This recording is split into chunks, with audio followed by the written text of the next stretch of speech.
Hello दोस्तों, आज हम शुरू करने जा रहे हैं हिंदी का ऑब्जेक्टिव। तो चलिए शुरू करते हैं। हिंदी में शुरू कर रहे हैं गोधूली यानी गद्य खंड। सबसे पहला चैप्टर है श्रम विभाजन और जाति प्रथा। तो चलिए हम शुरू करते हैं। इसमें सबसे पहला क्वेश्चन कहता है श्रम विभाजन और जाति प्रथा पाठ बाबा साहेब के किस भाषण का संपादित अंश है। यानी जो श्रम विभाजन और जाति प्रथा के जो करते हैं भाषण में, उसका संपादित अंश कौन है। तो इसमें हो जाएगा द एनालिएशन ऑफ द कास्ट। चलिए अगला क्वेश्चन दूसरा है श्रम विभाजन और जाति प्रथा के लेखक कौन है। तो आपको बताए थे श्रम विभाजन और जाति प्रथा के लेखक डॉक्टर भीमराव अंबेडकर हैं। तीसरा क्वेश्चन कहता है भीमराव अंबेडकर का जन्म कब हुआ था। तो आपको बता देते 14 अप्रैल 1891 ईस्वी में हुआ था। पर चौथा नंबर क्वेश्चन कहता है डॉक्टर अंबेडकर का जन्म किस राज्य में हुआ था। तो डॉक्टर अंबेडकर का जन्म मध्य प्रदेश में हुआ था। कब हुआ था? मध्य प्रदेश में हुआ था। पाँचवा नंबर क्वेश्चन है डॉक्टर भीमराव अंबेडकर की मृत्यु कब हुई थी। तो हमको बता देते हैं दिसंबर 1956 में हुआ था। अगला क्वेश्चन छठा है डॉक्टर भीमराव अंबेडकर के चिंतन और रचनात्मक के मुख्य कितने प्रेरक व्यक्ति थे। तो इसमें आपको आंसर हो जाएगा 3। उनके साथ 3 व्यक्ति रहते थे जो कि रचनात्मक और चिंतन में सहायता करते थे। अगला 7वां क्वेश्चन है डॉक्टर अंबेडकर किस वर्ग के परिवार में जन्म लिए थे। तो आपको बता देते हैं दलित परिवार में वह जन्म लिए थे और वो भी मध्य प्रदेश में। 8वां क्वेश्चन है जातिवाद के पोषकों द्वारा श्रम विभाजन किसका दूसरा रूप माना जाता है। इसमें चैप्टर आप पढ़े होंगे श्रम विभाजन और जाति प्रथा। तो इसमें यह बताया गया है कि जातिवाद के पोषकों द्वारा श्रम विभाजन है नहीं जो किसका दूसरा रूप है। तो इसमें किसका है? जाति प्रथा का। Option number B. 9वां क्वेश्चन में आते हैं जाति प्रथा किस प्रकार का श्रम विभाजन है। यह किस प्रकार का जाति प्रथा किस प्रकार का है। तो अस्वाभाविक है और जिसमें श्रम विभाजन है जो स्वाभाविक है। अगला क्वेश्चन में आते हैं 10वां नंबर जाति प्रथा के अनुसार श्रम विभाजन का आधार क्या है। तो इसमें आधार पैतृक पेशा है। मनुष्य की रुचि तो इसमें है ही नहीं है। जाति प्रथा में रोजगार सृजन भी नहीं है, कौशल क्षमता भी नहीं है। तो इसमें है क्या? पैतृक पेशा है। अगला क्वेश्चन है 11 नंबर श्रम विभाजन और जाति प्रथा की शीर्षक किनके द्वारा हिंदी में रूपांतरित है। श्रम विभाजन और जाति प्रथा जो है इनका जो ये लिखे थे इनका लेखक तो डॉक्टर भीमराव अंबेडकर हैं, मगर इसका हिंदी में रूपांतरण कौन किए थे। तो ये ललई सिंह यादव। कौन किए थे? ललई सिंह यादव। अगला क्वेश्चन है 12 नंबर जाति प्रथा मनुष्य के पेशे को किस प्रकार प्रभावित करती है। जो जाति प्रथा में मनुष्य का जो पेशा है वो किस प्रकार प्रभावित करता है। तो इसमें आ जाएगा ऑप्शन नंबर बी है जो यह मनुष्य को जीवन भर के लिए एक पेशे में बांध देती है। किसके में? जब जाति प्रथा जब किसी के यहाँ काम करते हैं तो वह उसी पेशे जो पेशा हम करते हैं, जैसे मजदूर हैं तो मजदूर में बांध देते हैं, या फिर कोई कंपनी में काम करते हैं तो लेबर में बांध देते हैं। किसी भी प्रकार में आप पेशा में काम करते हैं वह उसी पेशा में बांध देते हैं। अगला क्वेश्चन है 13 नंबर। इसमें कहा गया है विडंबना का अर्थ क्या है। विडंबना का जो अर्थ इसमें क्या बताए हैं लेखक। तो इसमें विडंबना अर्थ उपहास बताए हैं। क्या बताए हैं? उपहास। अगला क्वेश्चन है 14 नंबर सच्चे लोकतंत्र का प्राय है जाति प्रथा में तो नहीं है, सुशासन में भी तो नहीं है, भाईचारा में है। श्रम विभाजन और जाति प्रथा के चैप्टर में सच्चे लोकतंत्र का प्राय है तो किसमें है? भाईचारा में। कानून व्यवस्था तो इसमें बताया ही नहीं गया है। तो अगला क्वेश्चन है 15 नंबर भीमराव अंबेडकर के प्रेरक के क्या क्या नाम थे। जो तीनों जो प्रेरक व्यक्ति थे उनका क्या क्या नाम था। क्या क्या नाम था? बुद्ध कबीर ज्योतिष और फुले। बुद्ध थे कबीर, ज्योतिष, फुले, ये क्या थे? तीनों व्यक्ति थे जो भीमराव अंबेडकर के साथ रहते थे, प्रेरक, जो कि कुछ करने में महात्मा गांधी भीमराव अंबेडकर का सहायता करते थे। अगला क्वेश्चन है 16 नंबर, बाबा साहेब अंबेडकर संपूर्ण वर्णमय नाम की पुस्तक कितने खंडों में प्रकाशित हो गई थी? तो आपको बता देते हैं, यह जो बाबा साहेब अंबेडकर जो संपूर्ण वर्णमय की पुस्तक है वह 21 खंडों में विभाजित हुई। कितने? 21 खंडों में विभाजित हुई थी। अगला क्वेश्चन है 17 नंबर, लाहौर का वार्षिक सम्मेलन कब हुआ था? जो इसमें लेखक कहे हैं कि लाहौर का जो वार्षिक सम्मेलन हुआ था वह किस वर्ष में हुआ था? तो आपको बता देते 1936 में हुआ था। कितना में? 1936 में। अगला क्वेश्चन इसमें कहते हैं डॉक्टर भीमराव अंबेडकर, अगला क्वेश्चन इसमें है डॉक्टर भीमराव अंबेडकर की रचनात्मक के प्रेरक व्यक्ति कौन कौन थे?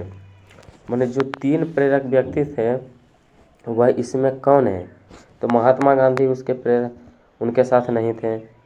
माने इस चैप्टर में गोपाल कृष्ण गोखले भी नहीं थे, विवेकानंद भी नहीं थे। इसमें कौन थे? Jyotiba Phule. Option number B is the correct answer हो जाएगा। अगला क्वेश्चन 19 नंबर है, किनके प्रोत्साह पर बाबा साहेब उच्चतर शिक्षा हेतु न्यूयॉर्क गए थे? और जो ये क्वेश्चन में कह रहा है कि जो वह बाबा साहेब थे वह किनके प्रोत्साहन पर शिक्षा प्राप्त करने के लिए, उच्च शिक्षा प्राप्त करने के लिए न्यूयॉर्क में गए थे? तो किनके द्वारा कहते हैं? बड़ौदा नरेश के द्वारा। काशी नरेश इसमें है, ये नहीं था। पटियाला नरेश इसमें भी नहीं था पढ़ने का। दरभंगा नरेश इसमें भी नहीं था। कि कौन था? बड़ौदा नरेश। अगला क्वेश्चन है 20 नंबर, बुद्धा एंड हिज धम्म के लेखक कौन है? बुद्धा एंड हिज धम्म के लेखक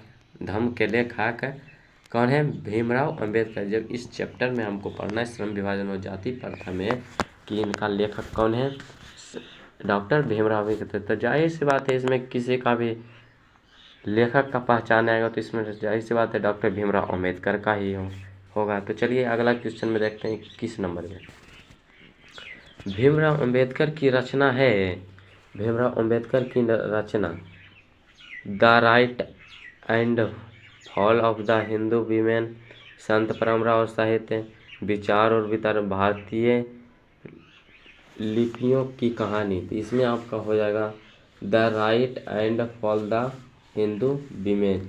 यह है जो डॉक्टर भीमराव अंबेडकर ने लिखे थे। अगला 22 नंबर क्वेश्चन है, डॉक्टर भीमराव अंबेडकर के अनुसार जाति प्रथा और श्रम विभाजन, जाति प्रथा श्रम विभाजन के साथ साथ और किनके विभाजन का रूप करता है?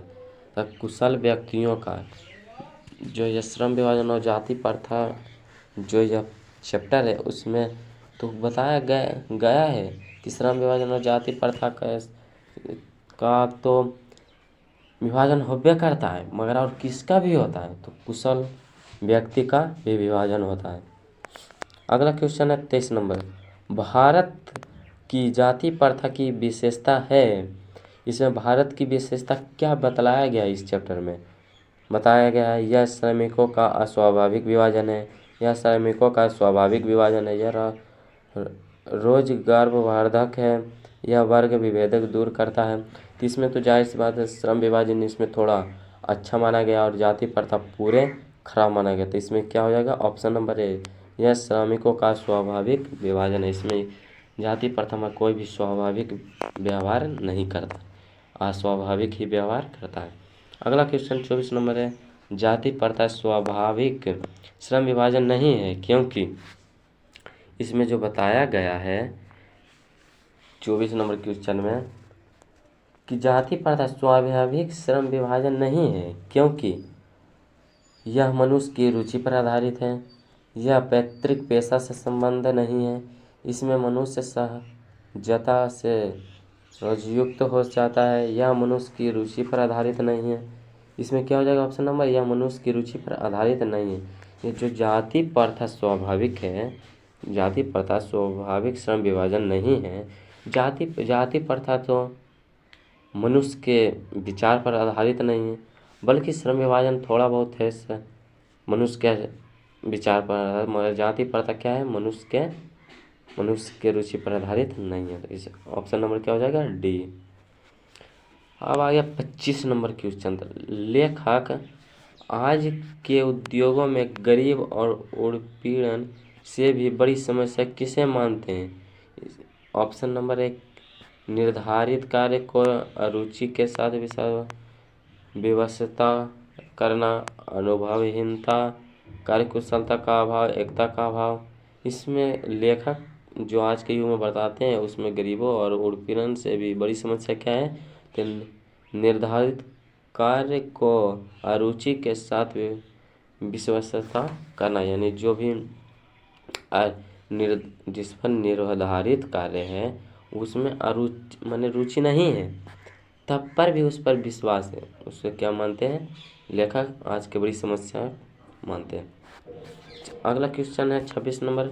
कौन सा व्यवस्था मनुष्य के प्रशिक्षण अथवा उसकी निजी क्षमता का विचार किए बिना ही उसका पेशा निर्धारित कर देती है।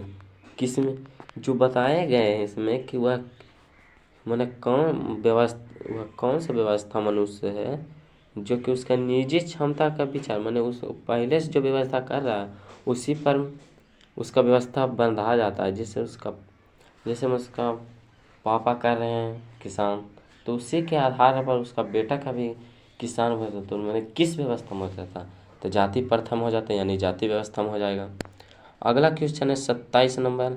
आधुनिक मनु कहा जाता है डॉक्टर राजेंद्र प्रसाद को, महात्मा गांधी को, सचिवानंद सिंह को, डॉक्टर भीमराव अम्बेडकर। जाहिर सी बात है डॉक्टर भीमराव अम्बेडकर को कहेगा, क्योंकि इसका श्रम विभाजन जाति प्रथा के लेखक डॉक्टर भीमराव अम्बेडकर है, तो इसमें पढ़ना भी है डॉक्टर भीमराव अम्बेडकर के बारे में, तो इसमें यह भी अनुमान लगा सकते हैं आधुनिक मनु कहा जाता है तो डॉक्टर भीमराव अम्बेडकर को ऑप्शन नंबर डी सही हो जाएगा। तो चलिए हम अगला क्वेश्चन 28 नंबर पर बढ़ते हैं। 28 नंबर क्वेश्चन कहता है संचारित का शब्दार्थ है, इसका शब्दार्थ हो जाएगा प्रवाहित, यह आपको याद करना पड़ेगा। अगला क्वेश्चन है 29 नंबर। लेखक की दृष्टि में विडंबना की बात क्या है। इसमें जो लेखक की दृष्टि जो कहा गया है विडंबनाकार, तो वह है पोषकवादों में कमी है। जो ऑप्शन बी देख लेते हैं, बी सी डी भी देख लेते हैं। जातिवाद का पोषक नगण्य, यानी जातिवाद का पोषण है ये नहीं है मगर कमी है थोड़ा। आर्थिक दृष्टि से जातिवाद उचित है, इसमें तो जातिवाद का उच्च कहीं पर भी बताया नहीं गया, जहाँ पर कि इसका खराब ही बताया गया। जातिवाद लोकतंत्र के विरुद्ध नहीं है, यह तो एकदम है ये है। अगला नंबर क्वेश्चन है 30 नंबर। लेखक की दृष्टि में आदर्श समाज कैसा होना चाहिए। देखो इसमें आप कहानी में पढ़े होंगे कि लेखक के अनुसार आदर्श समाज कैसा होना चाहिए, तो कैसा होना चाहिए देखिए। ऑप्शन नंबर ए स्वतंत्र समता भ्रातृत्व, यानी अच्छी होने चाहिए। जिसमें दूसरा में है जिसमें सभी धनी हो, इसमें धनी कैसे हो, धनी होगा तो सब अपना अपना सोचेगा। जिसमें सभी पढ़े लिखे हो, ये भी इसमें नहीं बताया गया है। जिसमें सभी स्वस्थ हो, ये सब तो इसमें बताया नहीं गया। इसमें क्या बताया गया, जिसमें स्वतंत्रता क्षमता और भ्रातृत्व का माने भाव हो, वैसा व्यक्ति जिसमें स्वतंत्रता क्षमता और भ्रातृत्व का विचार होता है, उसे क्या कहते हैं, आदर्श समाज के लोग कहे जाते हैं। अब 31 नंबर क्वेश्चन है लेखक बेरोजगारी का प्रमुख और प्रत्यक्ष कारण किसे मानते हैं।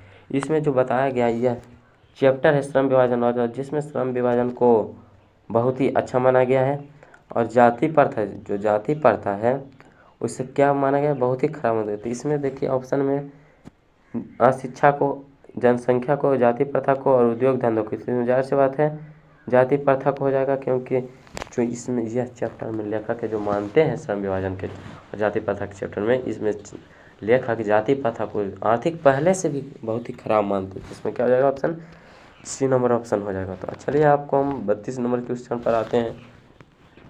32 नंबर क्वेश्चन क्या कहता है, डॉक्टर भीमराव अम्बेडकर का जन्म कहाँ हुआ था। तो आपको बताए थे हम मध्य प्रदेश में हुआ था। इसके पिछले क्वेश्चन बताया था मध्य प्रदेश, इसमें देखिए सब में, इस बी में है उत्तर प्रदेश, सी में बिहार, डी में पश्चिम बंगाल है। मध्य प्रदेश से बताएं तो गांव नहीं बताएं, तो इसमें देख लीजिए इनका गांव क्या है, था महू के मध्य प्रदेश में होते हैं। महू महू स्थान का नाम है और मध्य प्रदेश एक राज्य है। अगला क्वेश्चन आते हैं 33 नंबर।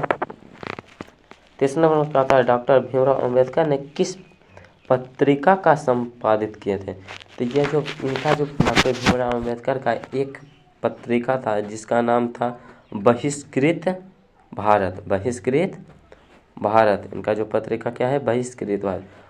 उज्ज्वल भारत, ये तो ही इसमें पढ़ने का ही नहीं है।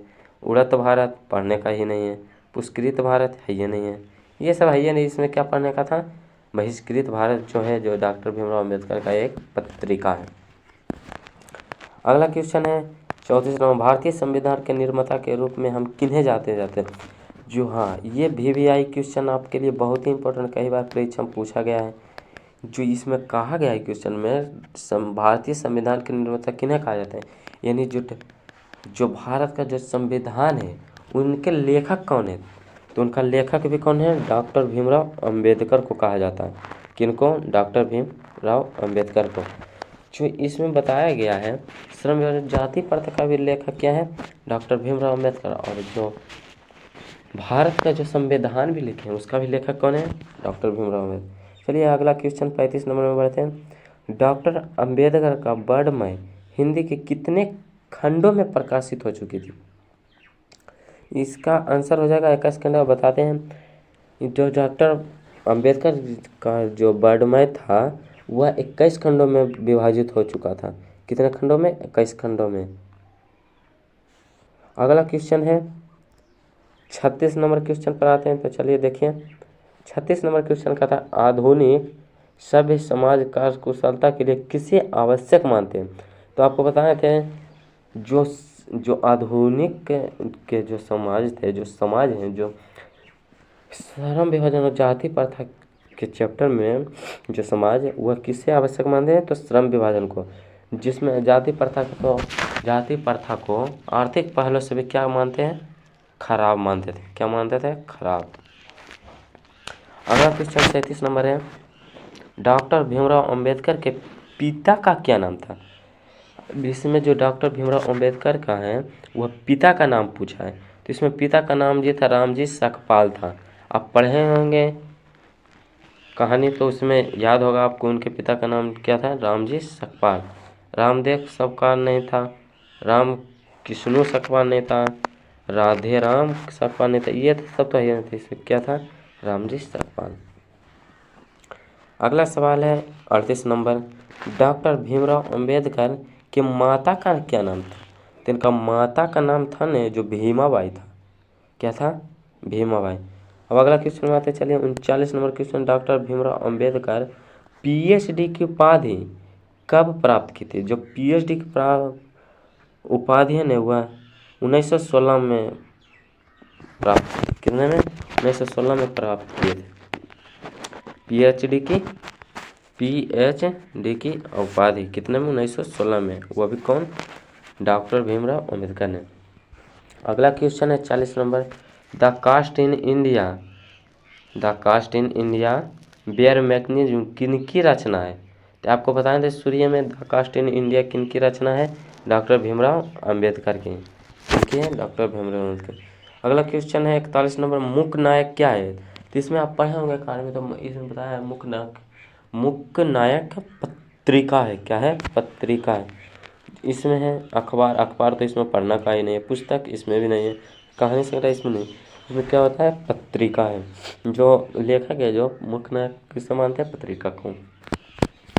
अगला क्वेश्चन है आधुनिक सभ्य समाज में कार्य कुशलता के लिए किसको आवश्यक मानते हैं या फिर माना गया है। तो इसमें है जो कार्य कुशलता के लिए इसमें से आवश्यक किससे माना गया है, श्रम विभाजन को। जाति प्रथा को तो आर्थिक पहले से भी खराब माना है। कार्य कुशलता तो इसमें अथी में तो है ही नहीं है। वर्ण विभाजन इसमें नहीं। इसमें क्या है, चैप्टर का नाम ही श्रम विभाजन और जाति प्रथा, जिसमें कहा गया इसमें श्रम विभाजन में कि यह है जो इसमें बहुत ही बढ़िया है श्रम विभाजन। और जाति प्रथा है ना जो आर्थिक पहले से भी खराब माना गया। क्या माना गया, खराब। अगला क्वेश्चन है 43 नंबर, जाति प्रथा भारत में क्यों एक प्रमुख कारण बनी है? जो जाति प्रथा भारत में क्यों एक प्रमुख कारण बनी हुई? इसका ऑप्शन नंबर बी होना चाहिए। जो जाति प्रथा में ना भारत का एक प्रमुख कारण जो है बेरोजगारी का। जो जाति प्रथा में सब तो अपना मन मर्जी करता, तो इसी में बेरोजगारी का एक प्रमुख कारण बताए गए। तो चलिए आपको अगला क्वेश्चन है 44 नंबर बताते हैं। 44 नंबर क्वेश्चन में है, बाबा साहेब यानी भीमराव अंबेडकर का विख्यात भाषण इसमें से कौन है? आप जानते हैं कि विख्यात भाषण एनालिएशन ऑफ कास्ट, जो कि आपको पीछे वाले में बताए थे कि ये जो है बाबा भीमराव अंबेडकर के जो भाषण कौन था, एनालिएशन ऑफ कास्ट। इनका विख्यात यानी प्रमुख भाषण जो पूरे मान लीजिए भारत या विश्व में पूरे पॉपुलर हो गया था, वो क्या था? एनालिएशन ऑफ कास्ट था। डॉक्टर किसका? भीमराव अंबेडकर का ही। 45 नंबर क्वेश्चन कहता है, भीमराव अंबेडकर के निम्न में से किनकी रचना की? मैंने जो चारों ऑप्शन में दिया हुआ है, इनमें से भीमराव अंबेडकर ने किसका रचना किया ने लिखे थे पुस्तक? बहादुर के जो भीमराव अंबेडकर इनका रचना बहादुर तो हो नहीं सकता है, क्योंकि यह भी है श्रम विभाजन और जाति प्रथा। नाखून क्यों बढ़ते हैं? ये भी नहीं हो सकता। श्रम विभाजन और जाति प्रथा आप पढ़ रहे होंगे डॉक्टर भीमराव अंबेडकर। जो श्रम विभाजन और जाति प्रथा के लेखक कौन है? डॉक्टर भीमराव अंबेडकर। तो ये श्रम विभाजन और जाति प्रथा के लेखक डॉक्टर भीमराव अंबेडकर हो जाएंगे। कौन? अंबेडकर जी। हम भारत से हम कह सकते, ये भी तो ऐसे भी नहीं होगा। ऑप्शन नंबर क्या हो जाएगा? सी। अगला क्वेश्चन है, श्रम विभाजन और जाति प्रथा गद्य की कौन सी विधा है? माने जाति प्रथा और श्रम विभाजन क्या है? कहानी, निबंध, शास्त्र क्या है? उपन्यास क्या है? तो इसमें क्या है? यह है जो निबंध और शब्द चित्र है, यह कैसा है? तो यह क्या है? निबंध है। अब आ गया 47 नंबर क्वेश्चन। 47 नंबर क्वेश्चन में कहता है, सभ्य समाज और श्रम विभाजन के लिए किसको आवश्यक मानते हैं? सभ्य समाज तो कार्य कुशलता के लिए किस आवश्यक मानते हैं? जो श्रम विभाजन है जो किसको आवश्यक मानते हैं? सबसे आवश्यक मानते हैं कार्य कुशलता को। किसको आवश्यक मानते हैं? कार्य कुशलता को। 48 नंबर क्वेश्चन पे आ जाते हैं। भारतीय संविधान के निर्माण में महत्वपूर्ण भूमिका किनकी थी? जो भारतीय संविधान के लेखक आपको बताए होंगे, किसे कहा जाता है? डॉक्टर भीमराव अंबेडकर की। इनके डॉक्टर भीमराव अंबेडकर की। तो इसमें यह कहा गया, जब लेखक ही है डॉक्टर भीमराव अंबेडकर, तो इनका ही पूरा महत्व होगा, उसमें योगदान होगा। तो इसमें यही बताया गया है कि भारतीय संविधान के निर्माण में सबसे महत्वपूर्ण भूमिका कौन दिए थे? तो कौन दिए थे? तो डॉक्टर भीमराव अंबेडकर जी। तो चलिए आज का वीडियो यहीं तक है। जो आपको सभी क्वेश्चन में हम बताएंगे तो देख सकते हैं, इसमें नीचे उत्तर करके भी हम दे दिए थे। तो चलिए आज का वीडियो यहाँ पर आपको अच्छा लगा होगा। आप हमारे चैनल पर नए हो तो हमारे चैनल को सब्सक्राइब कर दें। क्या? New Om Sai classes run by Roshan Kumar. क्या है चैनल का नाम? New Om Sai classes. New Om Sai classes है। सब्सक्राइब कर दें एंड लाइक कर दें। आपको ऐसा ही वीडियो लगातार मिलता ही रहेगा। तो चलिए हम आज के वीडियो तक यहीं रहते हैं, अगला वीडियो में मिलते हैं आपसे।